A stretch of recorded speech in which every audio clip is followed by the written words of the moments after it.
Nice to have you in this research session. Almost all of you are 5th, 6th semester student, right? Now, before going to discuss the research, qualitative research, I would like to ask you a question. Why you would like to do research? Raise your hand. Why you would like to do research? Do you have a strong commitment to the research? Do you have a plan to start your journey in academia? Even though if you do not start your career in academia, still if you know the research, that will help the industry, right? Most of the management theories come from the industry, you know, right? So career in research is really amazing because you're developing new things, you're inventing new things, you're providing knowledge to the society, right? You're contributing in knowledge. And even if you die hundreds years later, people will cite your knowledge. Isn't it amazing? Of course. Why don't you think that the life is short, life is long, in a sense that if you can contribute in research, if you have impact in the society, then your life never ended. We still remember the theories developed more than 100 years ago. We still read it, write it, share the knowledge, right? We still, study theories developed in the foreign country, right? In the country context in our country, we do not develop theory, core knowledge. If you would like to develop core knowledge, theories, there is no alternative of being a qualitative researcher. In the quantitative research, so far what you have done so long is proof theory. In the qualitative research, you develop the theory. That's the basic difference between the quantitative research and qualitative research. So it's a long discussion. As much as possible, I will make it a brief for you. Let's get started.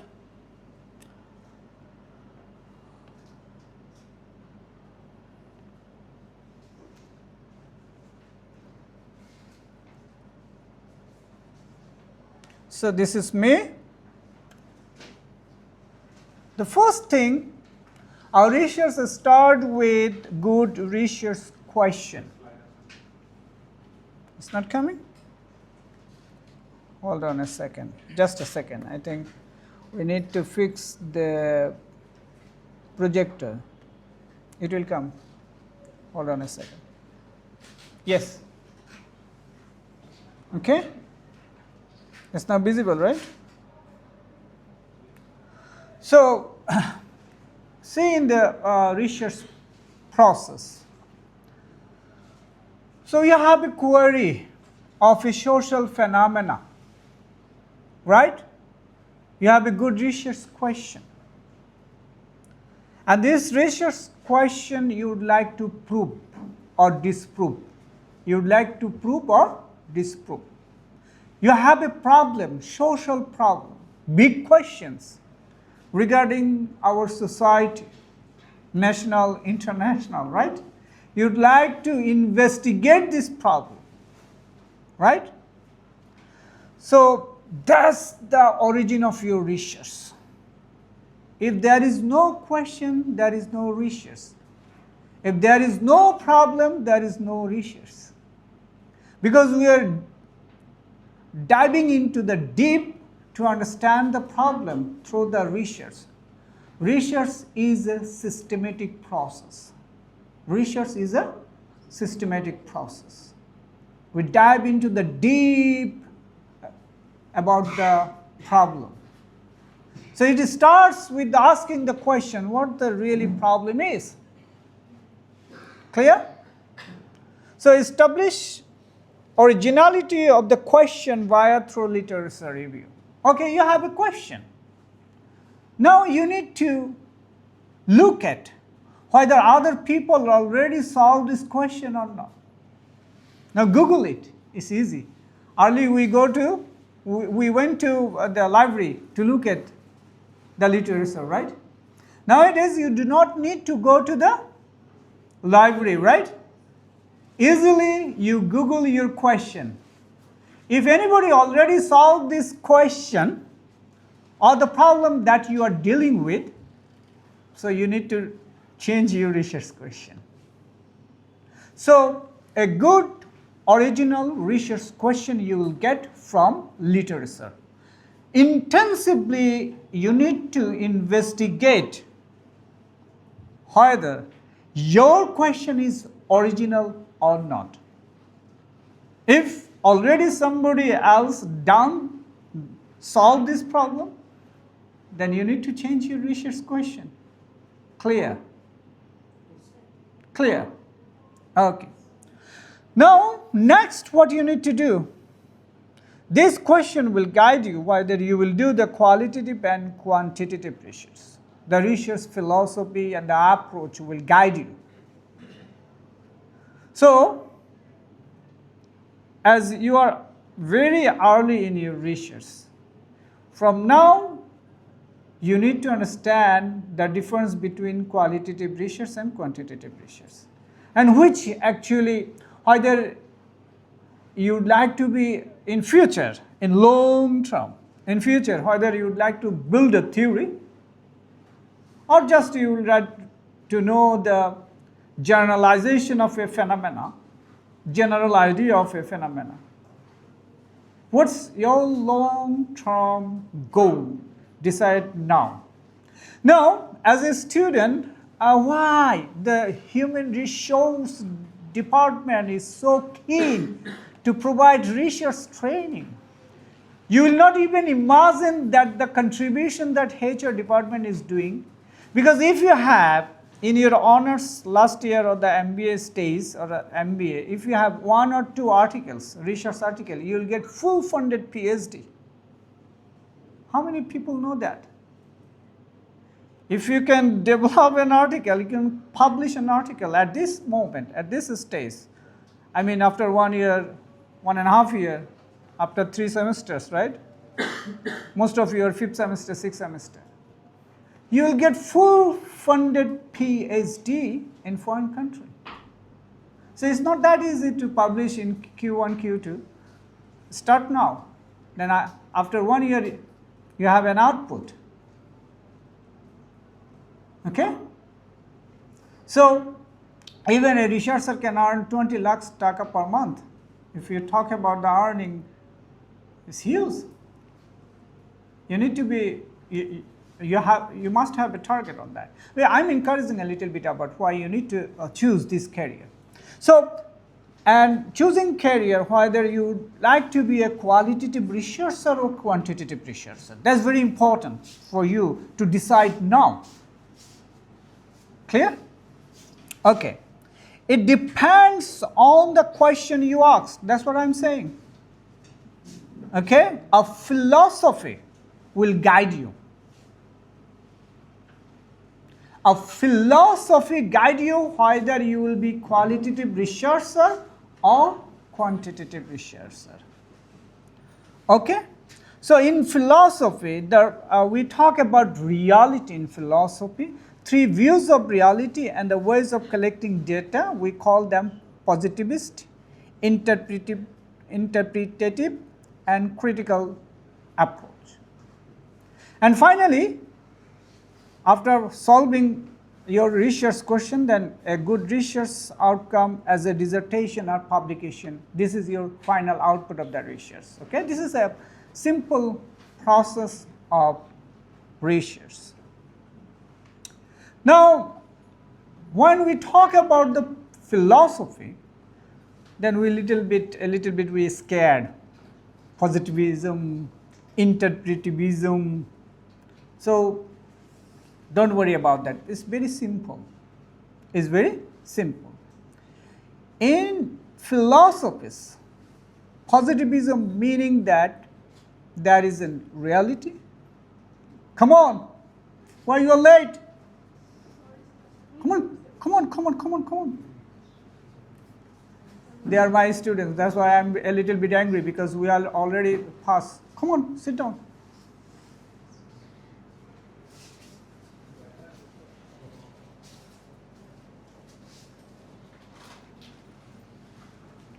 Research কয়টা শুরু হওয়ার কথা ছিল?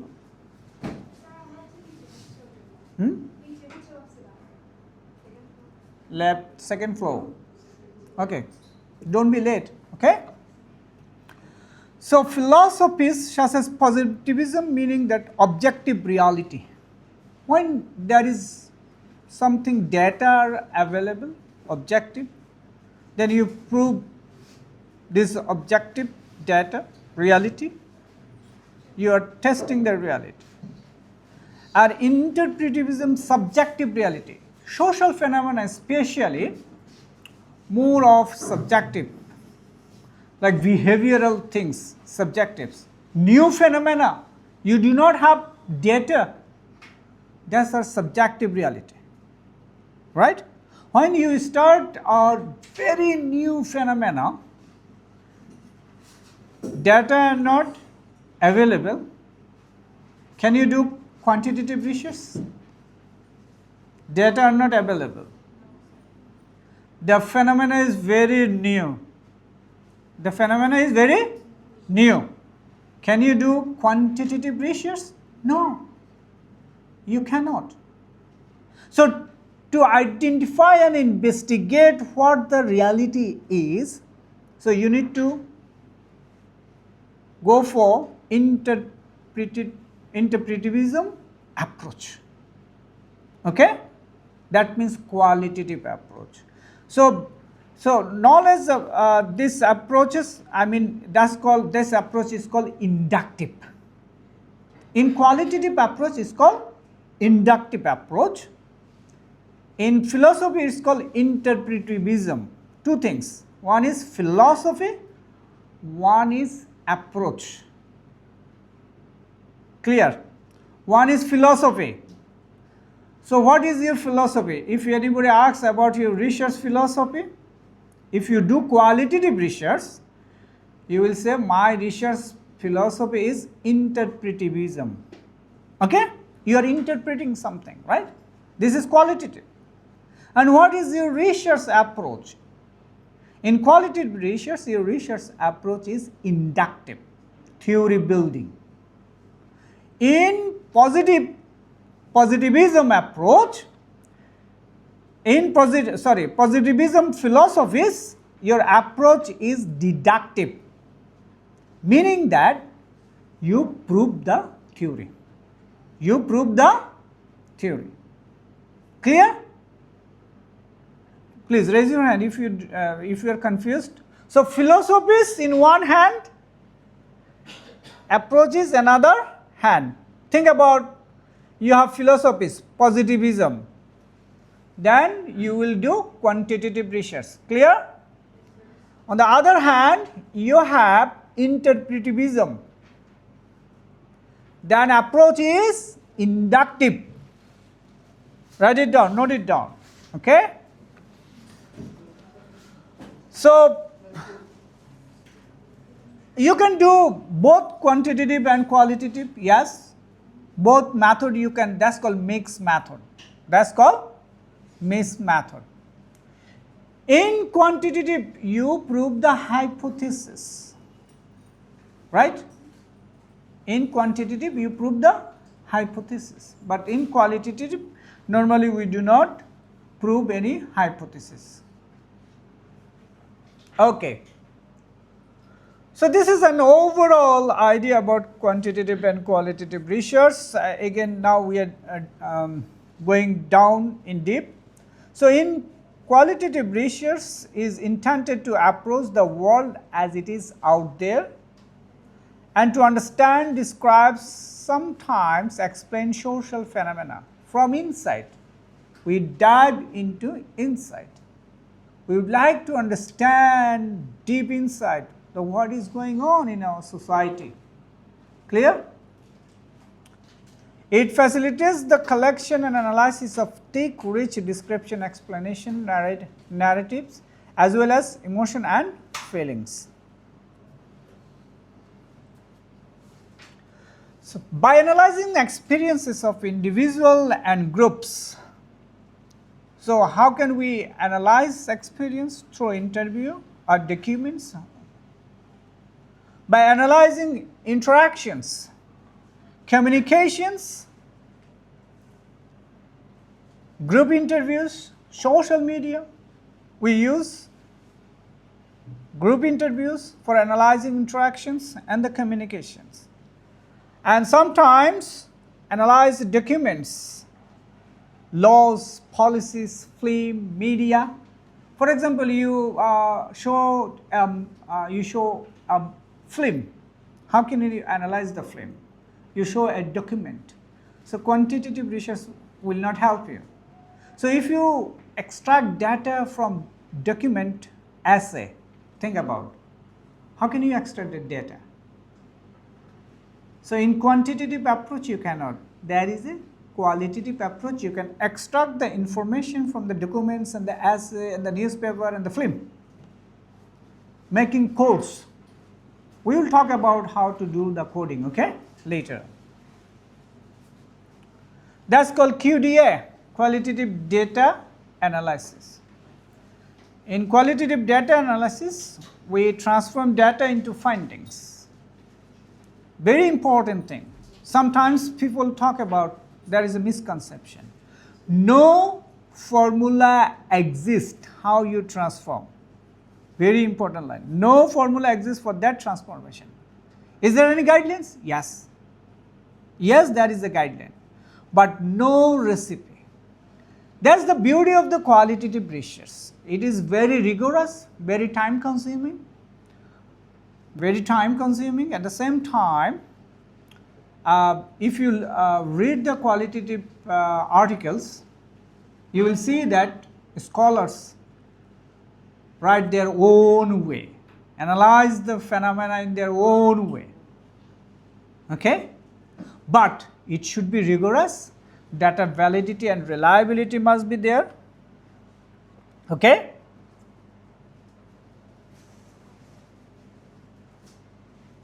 Sorry, where okay? So yes, there is no recipe. Direction can and will be offered, but the final destination remains unique for each inquirer, known by when and if arrived at. So it depends on the researcher how he interprets the data.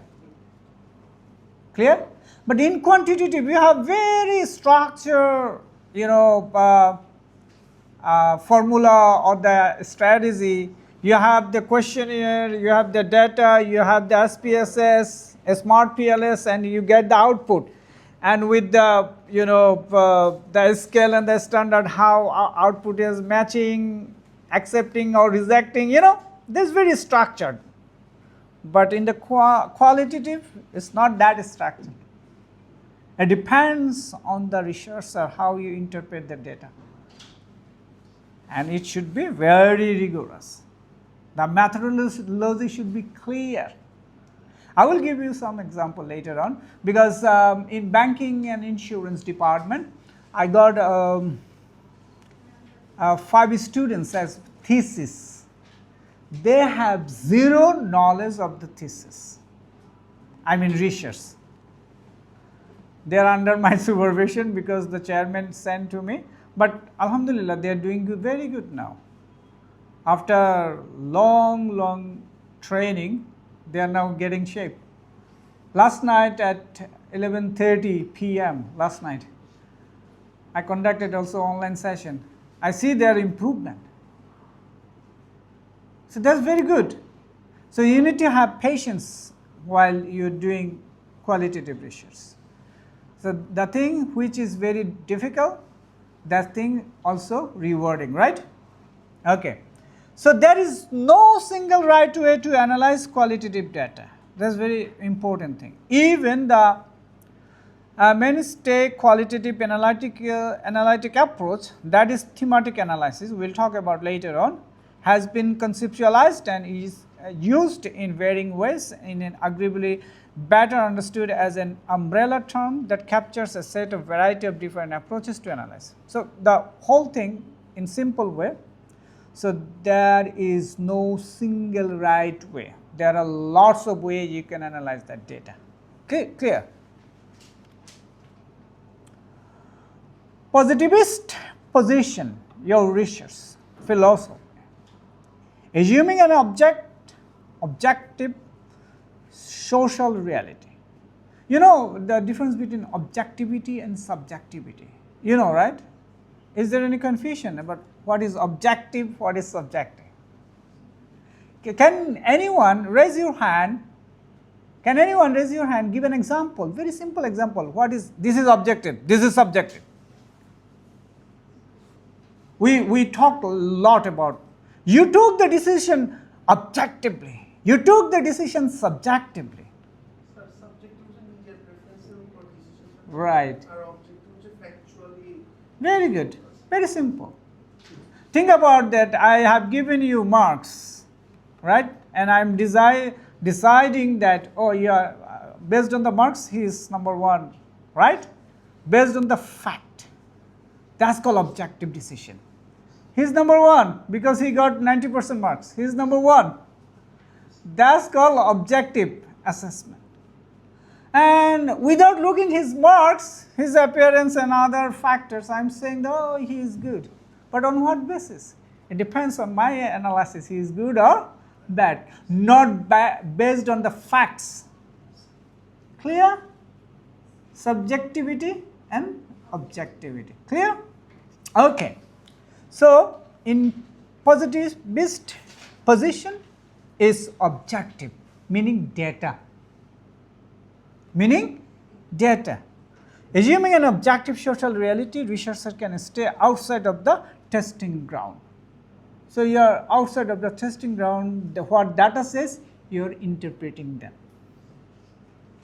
Your personal influence, your opinion does not reflect or influence the data analysis. You are outside. Okay? Positivist, mainly quantitative methods, hypothesis testing. Remember, this philosophy, you test hypothesis. Quantitative methods enable the researcher to maintain objectivity and provide research findings which is a true depiction of reality. Okay. Realism, আমরা reality বলি. What is realism? Reality exists quite independently of our own thoughts and beliefs. Our description and explanation of the world should be accurate portrait of that world and should be correct to the extent they correspond with this real world. Okay? The application of a method of inquiry and analysis will result in objective knowledge free from contamination from personal values. That's very important. The last line. So if you manipulate data, if you push your opinion in the data analysis, I mean when data collection, right? So in realism, so it says you need to be free from it, biased, right? Okay? So the application of a method of inquiry and analysis will result in objective knowledge. When you find out the objective knowledge, free from contamination from personal values. That's very important. Clear?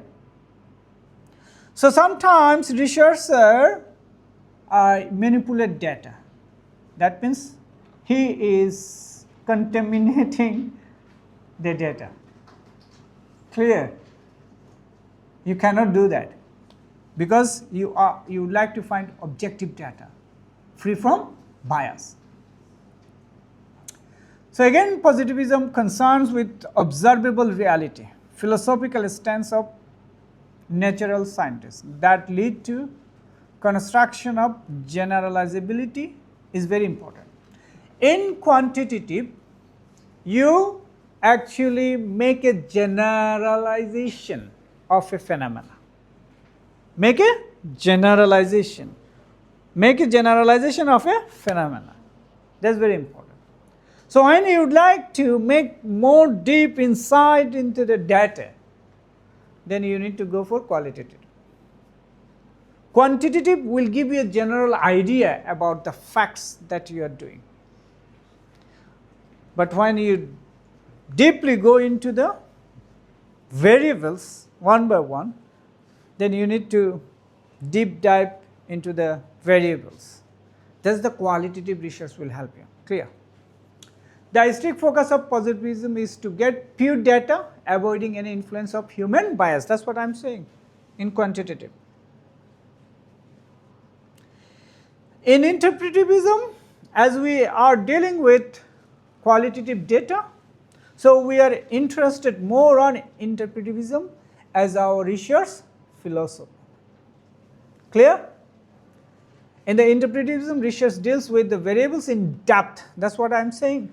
And text and considers human influence, unlike natural scientists. So here, yes, human influence is there.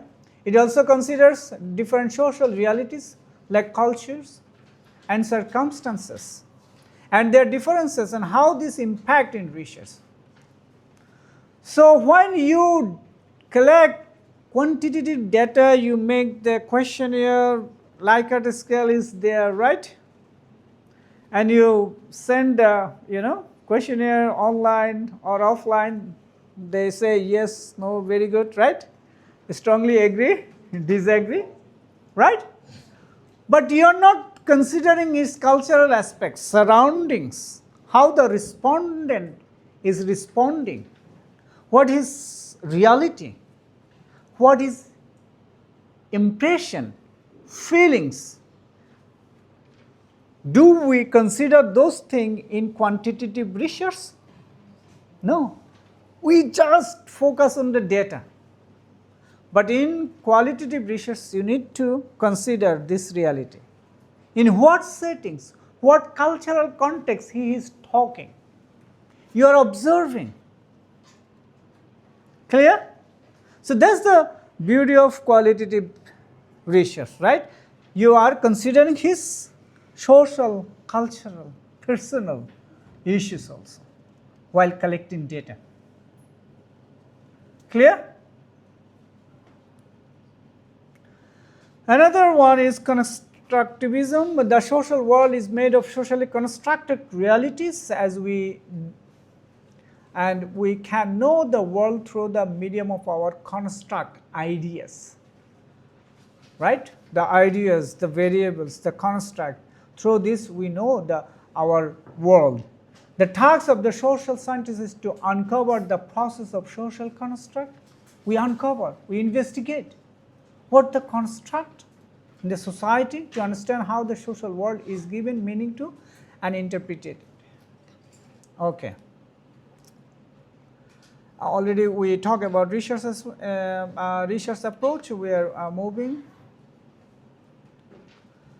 Sometimes students ask me about theoretical framework. They have a little bit confusion on conceptual framework, right?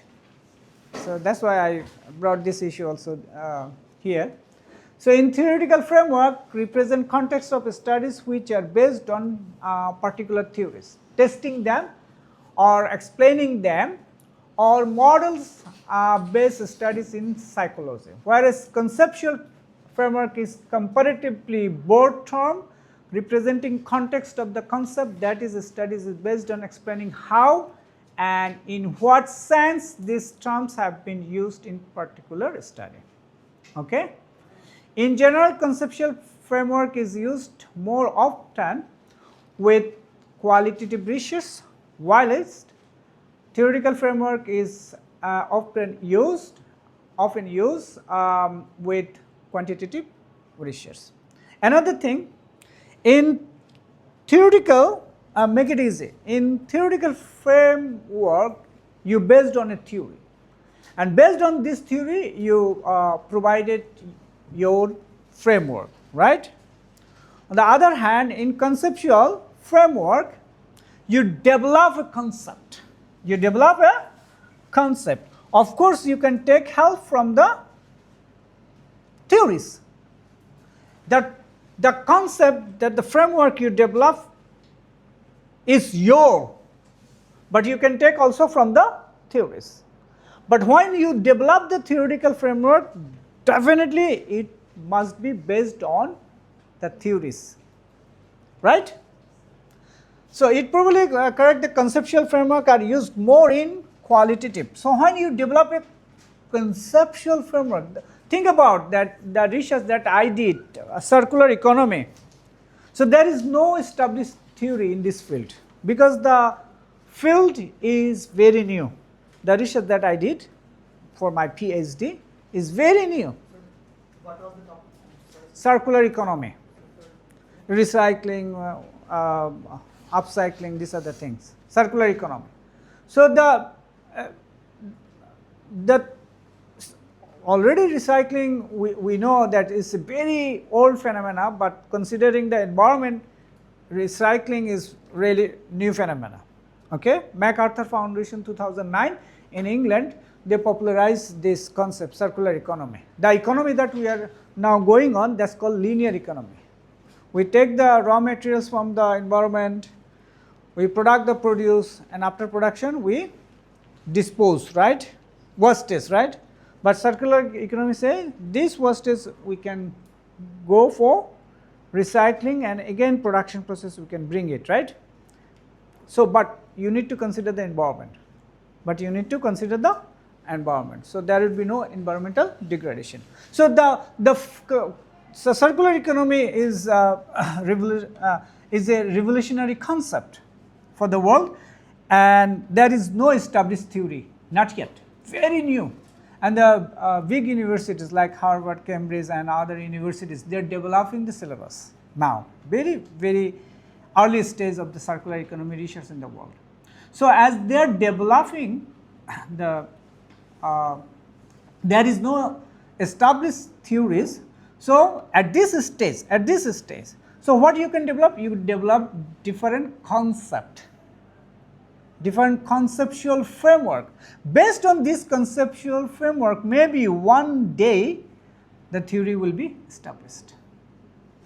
Dynamic capability theory, think about that. That was early, it was a concept. Now it's becoming, gradually is becoming a theory.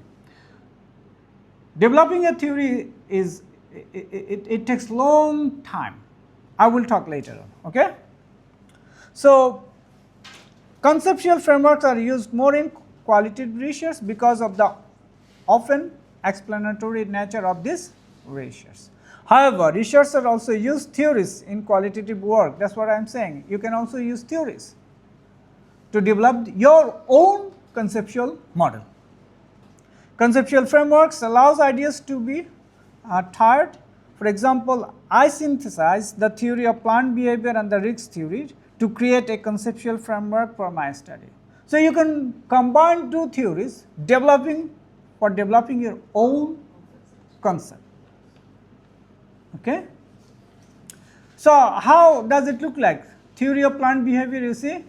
This is an example of a theory. So in theory of plant behavior, we talk about attitudes, subjective norms, perceived behavioral control, then intention, then behavior. So behavior depends on intention. Intention comes from attitude, subjective norms, perceived behavior. Very simple. It looks like very simple, right? But to develop this theory, it takes long time. It's not that easy. It looks like very simple relationship between intention and behavior and other things, other variables. It's not that easy. It takes long time to establish this theory, because when all the scholars of the world recognize, yes, this is true, and you can apply this in the society and it gives the similar result, then yes, this is theory. It's not that easy.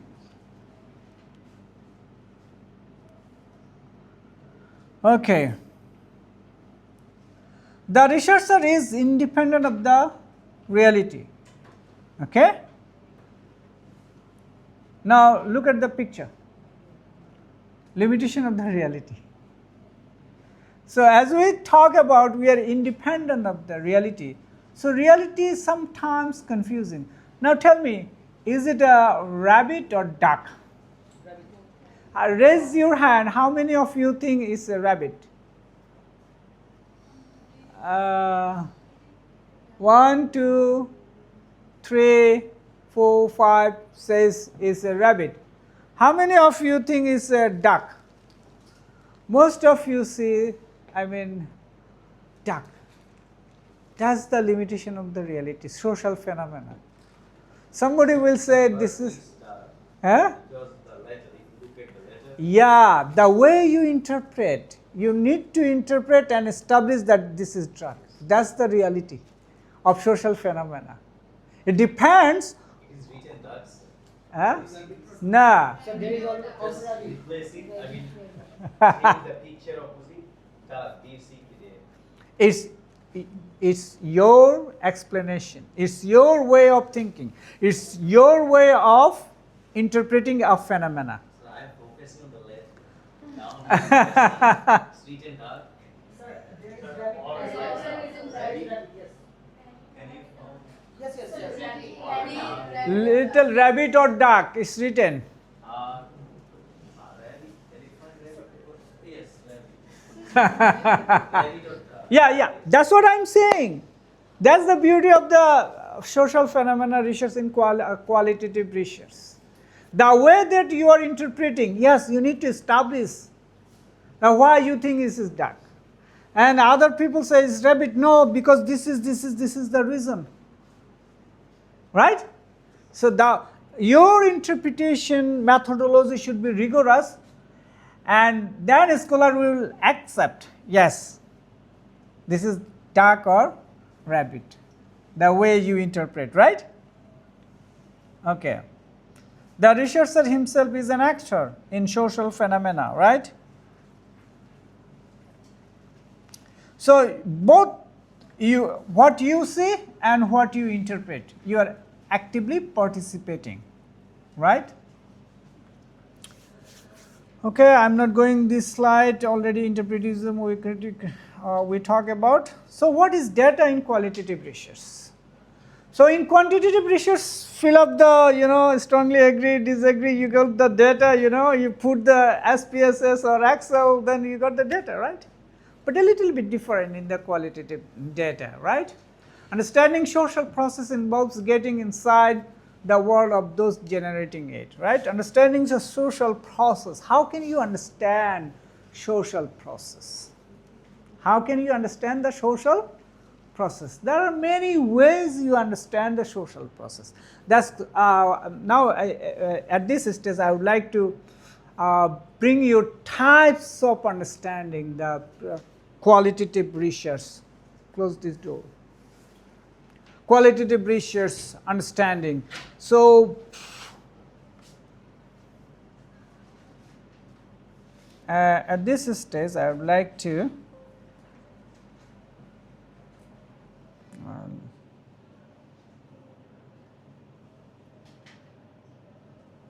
okay. So I would like to go another slide to understand this, to show you how you can understand the social process, okay?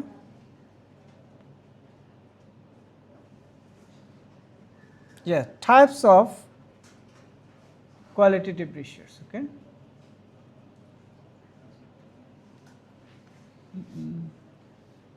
Hold on a second. Again, goals, duplicate. Okay.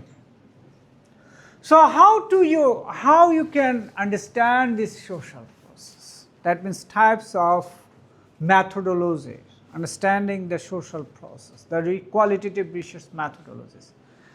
We have case study, we have action research, we have a descriptive study, ethnography, phenomenology.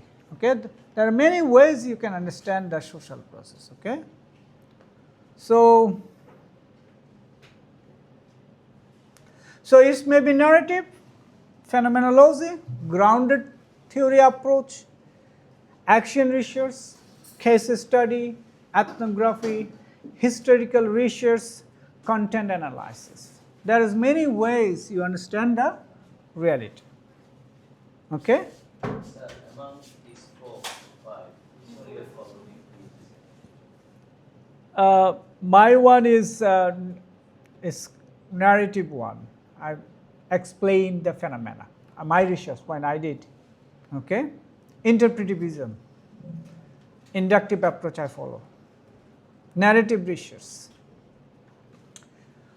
But I have a plan to do the research, other observation method, case study method, phenomenological method, because very few researchers, although these are the research approach are very strong, and these are the research methodologies very strong, provide the in-depth data, but very few researchers do that.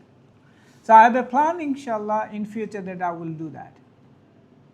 Narrative qualitative research is a method that explores individual experiences and meaning through the stories people tell. It focuses on understanding how people construct narratives to make sense of their lives and events with them. This approach utilizes storytelling about in both data collection and analytical framework, often involving interviews. That's very important, interviews. When you would like to know the deep about something, so you need to take interviews, personal accounts, and other narrative sources. So I took interviews, semi-structured interviews. So when you do quantitative research, you do structured interview, right? So it is a method that includes the analysis of the characteristics of the narrative text and the recently of the meaning of the interhuman relations in social and historical and cultural context. So I'm not going through total narrative because I have lots of slides to cover. Just what is narrative? I say this is the way you understand a social phenomenon. Storytelling, interview, that's the way you can understand a social phenomena. Clear? Ethnography, study of the people. See the picture, study of the people, right? So the term ethnography is derived from the Greek words ethnos meaning people. Ethnos meaning people, and grapho means to write, meaning that you are trying to understand the peoples, their livelihood, right? So ethnography involves the systematic study and representation of culture, social groups, and communities. If you like to know the culture, social groups, and communities, then you need to go for ethnographic study. Clear? Often considered the father of modern ethnography. Malinowski's work laid the foundation of the method. Okay.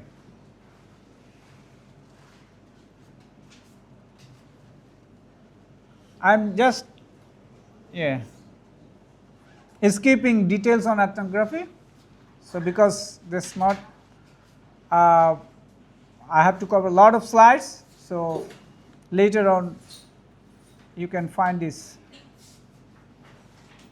So two types of ethnography. One is physical ethnography. One is digital ethnography. So you see that digital ethnography, field work in digital sites, Facebook, Twitter, Instagram. It's very powerful social media research, right? Physical ethnography, field work in physical sites, face-to-face meeting, right? Offline. And in-depth interview and focus group interviews will help you to understand the ethnography.